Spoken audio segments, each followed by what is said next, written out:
أعوذ بالله من الشيطان الرجيم. بسم الله الرحمن الرحيم. اللهم صل على سيدنا ومولانا محمد صاحب التاج والمعراج والبراق والعلم دافع البلاء والوباء والقحط والمرض والألم اسمه مكتوب مرفوع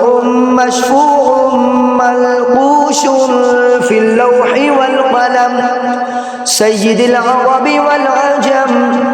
جسمه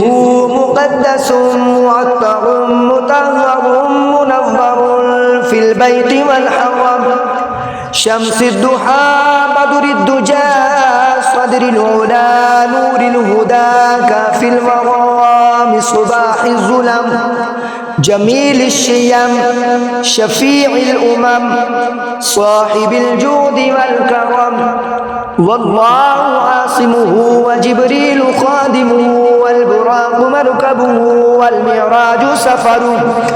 والمعراج سفره وسدرة المنتهى مقامه وقاب قوسين مطلوبه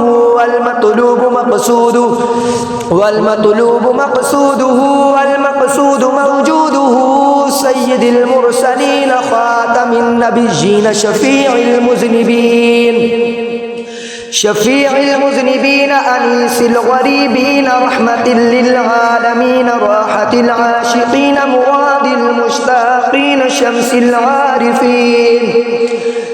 العارفين سراج السالكين مصباح المقربين محب الفقراء والغرباء